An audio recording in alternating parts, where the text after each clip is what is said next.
Que a graça e a paz do nosso Senhor Jesus seja com todos nós, amém, irmãos? Não vou falar meu nome, você já sabe, mas dá uma tentação.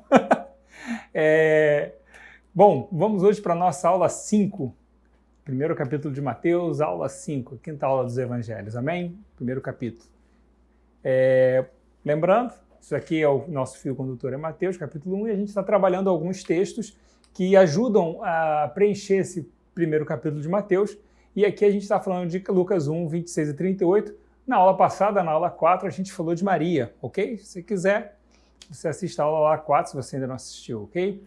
Mas, complementando assim de forma geral, o que o escritor bíblico Lucas vai falar de Maria é um bom exemplo para cada um de nós, naquilo que a gente precisa receber a palavra. Jesus é a palavra, né? Ele é o verbo, né? Que a gente aprende em João. Então, receber a palavra, acolher a palavra, interiorizar a palavra, fazer essa palavra crescer, dar luz a essa palavra, né? E deixar que essa palavra nos molde. Então, essa é um exemplo que a gente aprende ali de Maria, que é um exemplo para todos nós, é um tipo para todos nós, nossa relação com a palavra. A gente recebe a palavra de Deus, interioriza a palavra de Deus, faz ela crescer, faz ela dar luz, gerar, nascer, ganhar vida em nossa vida, e deixar que essa palavra nos transforme, nos molde, começar por dentro e até mudando todo o nosso exterior. Então, é um bom modelo para uma igreja deve se relacionar com a palavra de Deus, amém? Nessa história ali que a gente está vendo, Lucas 1, 26, 38, nós não vimos a história anterior. A história anterior é de Zacarias, tá? Então, você já deve ter lido em casa, porque esse é o nosso pedido, então, que você leia essa passagem em casa. Antes da gente vir à aula de hoje, nós queremos te lembrar que você ore. Amém, irmãos? Faça uma oração antes. Se você ainda não orou, dê um stop nesse vídeo, ore, peça para que Deus fale contigo, tá certo? E leia essa passagem antes.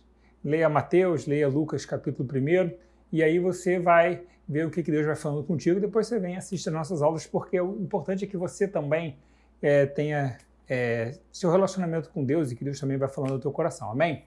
Então vamos lá. Essa história anterior de Zacarias, ela não está ali à toa. O Espírito Santo foi movendo Lucas a escrever, a relatar como a gente encontra ali. Mateus, por exemplo, não cita essa história. Então Lucas cita. Então Deus moveu Lucas a escrever. E tem alguns contrastes bem interessantes entre Zacarias e Mateus. Se a gente pode comparar que Zacarias, ele é um bom tipo, um bom modelo, um bom representante da antiga aliança. E Maria, ela passa a ser um bom tipo para a igreja, para a nova aliança. Então, Zacarias um tipo para Israel e Maria um tipo para a igreja. E como é que a gente vai vendo isso ali no texto? E aí depois você leia, o ideal é que você já tenha lido antes, mas aqui, eu vou dar aqui alguns exemplos. Zacarias, ele é um sacerdote, tá certo? Ele está no turno de Abias. Zacarias, ele está servindo no templo. E Maria, ela é uma jovem menina. A gente já falou da idade de Maria, que é algo em torno de 13, 14 anos. O sacerdote, ele era a figura social e religiosamente mais importante ali em Israel, tá certo? Fazia parte ali do topo da cadeia, da pirâmide religiosa, vamos colocar assim, é o sacerdote. E Maria, uma menina, ela era uma criança, uma jovem, uma mulher, tá certo? E isso já trazia ela para a base da pirâmide social. E ainda a gente vai ver que tem outras situações ali que mostram bem isso. Então ela era uma menina, uma jovem, e Zacarias, o sacerdote, maduro, tá certo? Com reconhecimento social. O que Zacarias estava fazendo? Ele estava queimando incenso, ele estava dentro da atividade religiosa, vivendo o judaísmo em sua plenitude. Ok? E o que Maria estava fazendo? Maria estava fazendo sua atividade doméstica. Maria estava em casa. Ela não estava no templo. É o próximo ponto que a gente pode botar ali, ó. O Zacarias estava no templo. E Maria? Maria estava em sua casa. Então ela estava fazendo atividade doméstica. As coisas que uma menina de 12, 13 anos deveria fazer e que se esperava dela para fazer, e já se preparando para o casamento com José de fato daqui a algum tempo, né? Provavelmente um ano depois. Esse período de compromisso durava um pouco mais de um ano às vezes. Onde Zacarias estava? Zacarias estava na Judéia. A Judéia era onde ficava o templo. O templo fica em Jerusalém. Ele estava na Judéia, ele estava queimando incenso no templo. Ele estava em Jerusalém, ok? E Maria? Maria estava na Galiléia dos gentios. Uma menina em casa, desempenhando uma atividade doméstica na Galileia dos gentios. Ela estava numa região que ela era desprezada, porque haviam muitos gentios nessa região.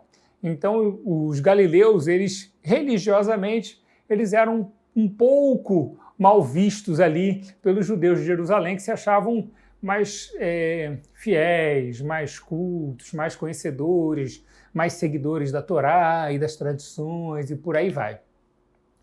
Para Zacarias, o anjo aparece. O anjo faz parte da vida de Zacarias. Ele está no templo e o anjo aparece, ok? Essa é a ideia, é isso que a Bíblia diz. Ó, isso é uma característica bem interessante, porque o anjo ele aparece, ele surge, ele está no templo e o anjo aparece. Mas para Maria, a Bíblia diz que o anjo entra na casa. Então é como se o anjo estivesse fora da vida, e no sentido da igreja é exatamente isso. O anjo está fora da vida dos gentios e ele entra na vida dos gentios, ele está entrando, e aí vai nascer a igreja, tá certo? Começa o chamado da igreja. Então o anjo entra. Nós temos ali um anjo que aparece e aqui nós temos um anjo que entra. Zacarias, a marca de Zacarias é a incredulidade, tá certo?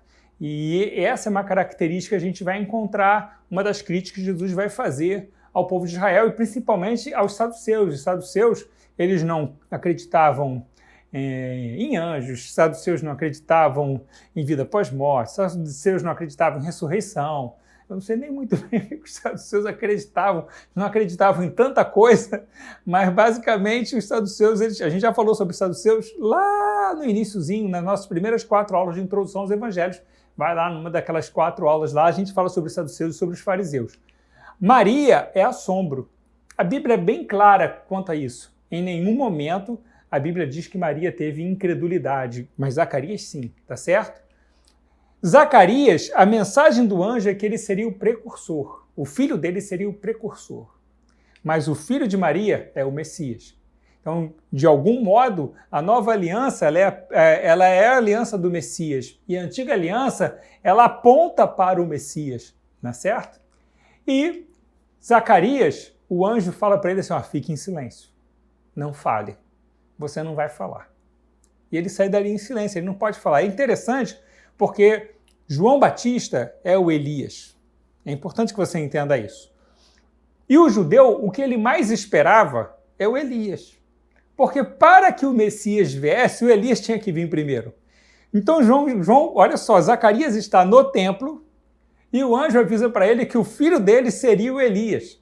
Quando for lá, você vai ler isso. O filho dele é o precursor do Messias.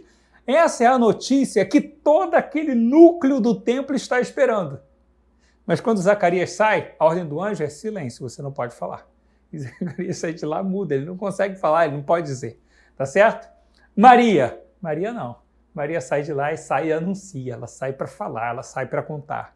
Então agora é a vez da igreja falar, a vez da igreja anunciar, e a antiga aliança ficou em silêncio. Basicamente seria como se fosse esses 2 paralelos que a gente encontra ali. Mas se as diferenças são marcantes, a familiaridade também é marcante. Embora a gente tenha a antiga e a nova aliança, que a gente pode tipificar ali nos 2, a familiaridade também ela é marcante, porque é o mesmo anjo. O mesmo anjo que fala com Zacarias, que aparece a Zacarias, é o mesmo anjo que entra na casa de Maria. A segunda mensagem aponta para a primeira. Quando o anjo fala com Maria, ele fala assim, olha, Isabel, tua parente, Isabel, tua prima, ela está grávida. Ou seja, ele fala para Maria assim, olha para a tua parente, olha para Isabel. O filho tardio de um casal idoso. É como se o que eles esperam, o filho que eles esperam vai ser o filho tardio de um casal idoso. E ele é o primogênito da jovem virgem. Tá certo? Então é como se a gente falasse assim, o Messias aguardado, sim, vai ser o filho tardio do casal idoso e o primogênito da jovem virgem. João Batista é cheio do Espírito desde o ventre. E Jesus, ele é gerado pelo próprio Espírito. Então, a gente tem essas semelhanças também. Então, embora são 2 alianças distintas, ao mesmo tempo elas têm familiaridades que são encontradas também no texto das 2 histórias, ok? Agora, então, nós vamos para a segunda passagem. A gente viu ali Lucas 1, 26 a 38, nós vamos para a segunda passagem, que é Lucas 1, 39 e 45, que é a exaltação de Isabel. Maria, o anjo diz para Maria assim, Maria, a tua parente teve um filho. Mas o anjo não diz para Maria para que ela vá para a casa de Isabel, é Maria quem vai, tá certo? Então nós temos aqui em Lucas 5 peças que são poéticas. Nesse início ali de Lucas nós temos 5 peças poéticas. Nós temos o cântico de Isabel, tá certo? Que é quando ela diz que o Senhor anulou, que ela vai falar agora quando a Maria chega, que é o que a gente vai falar sobre isso. Nós temos o cântico de Maria, o Magnificat de Maria, que a gente vai falar também. Nós temos a profecia de Zacarias, o Cântico dos Anjos e o Cântico de Simeão. Esses 4 últimos, o Cântico de Maria, de Zacarias, dos Anjos, de Simeão, a gente chama, assim, de forma mais...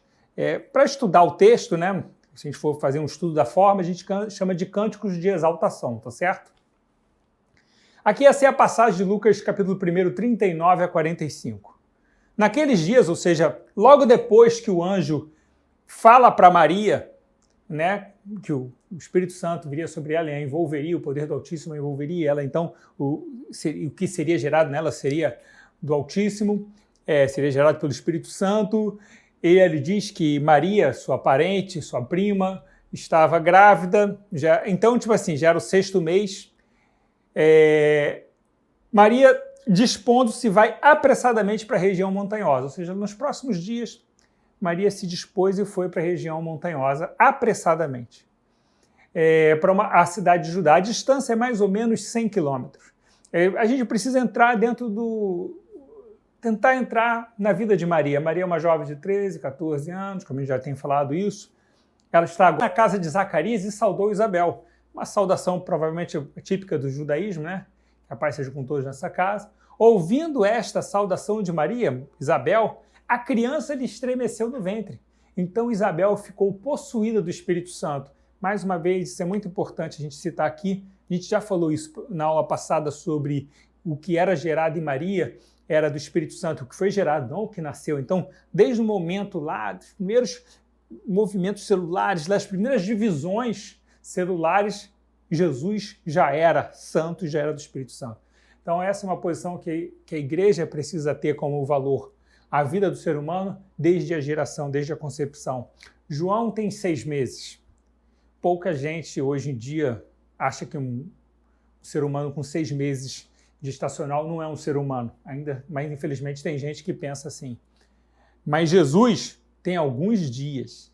E quando Maria fala com Isabel, ela só saúda. Maria não conta nada para Isabel. Maria não manda um WhatsApp para contar. Isabel, olha, eu estou grávida. Isabel não sabe da história. Isabel não sabe o que aconteceu com Maria. O anjo não avisa a Isabel que viria uma menina, Não, o anjo não fala nada. Isabel está em casa, está feliz, 6 meses, escondida ali, talvez, uma senhora grávida de 6 meses. O anjo está quieto ali. Isabel está quieta. E quando Maria entra, o que acontece? Ela fala e Isabel é cheia do Espírito Santo e ela então profetiza sobre a vida de Maria, como nós vamos ver agora. Amém? E exclamou em alta voz, Isabel, bendita és tu entre as mulheres e bendito o fruto do teu ventre. E de onde me provém que me venha visitar a mãe do meu Senhor? Pois logo que me chegou aos ouvidos a voz da tua saudação, a criança estremeceu de alegria dentro de mim. Bem-aventurada a que creu, porque serão cumpridas as palavras que lhe foram ditas da parte do Senhor. Então, essa é a exaltação de Isabel. A gente já falou ali que assim que Maria entra, né? Maria não lhe conta história nenhuma. Isabel, então, cheia do Espírito Santo, ela começa a profetizar sobre a vida de Maria. E ali nós temos a primeira bem-aventurança do Novo Testamento, né? Bem-aventurada a que creu, né? E é muito legal essa situação porque Isabel, ela é a mulher do sacerdote. Ela é a mulher idosa do sacerdote. E Maria, então vamos lá, mulher idosa do sacerdote e de Jerusalém. Então ela está em todos os topos da cadeia social. E Maria, ela é a menina da Galileia,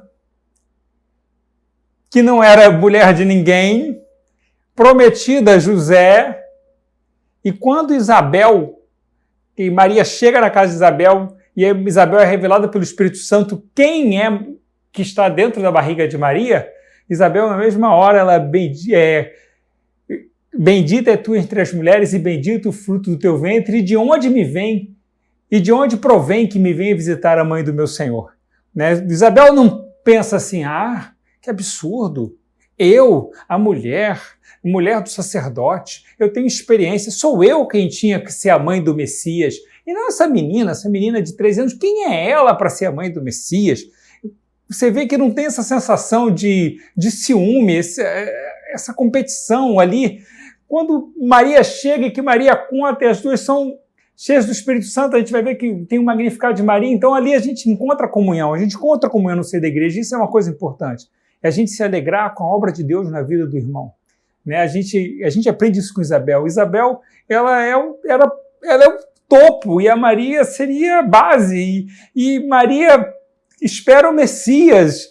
Isabel espera o precursor. É importante, mas o que Deus deu a Maria não tem comparação.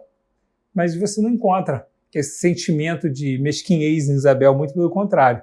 E ela fala algo muito interessante também. Ela fala, de onde provém que me venha visitar a mãe do meu Senhor? Maria não é a senhora dela, mas Maria é a mãe do Senhor. E isso é uma mensagem muito importante, né, que a gente encontra logo ali. Logo que me chegou aos ouvidos a saudação, a criança se estremeceu de alegria dentro de mim. Bem-aventurada a que creu, porque serão cumpridas as palavras que lhe foram ditas da parte do Senhor. Então a gente encerra aqui a aula de hoje com essa exaltação de Isabel e com essa primeira bem-aventurança do Novo Testamento, que é bem-aventurado a que creu. Então se você crê nas promessas do Senhor para a sua vida, bem-aventurado também, porque se cumprirão as promessas do Senhor na vida daquele que crê. Amém? Deus te abençoe, meu irmão. Tenha um dia abençoado em nome de Jesus.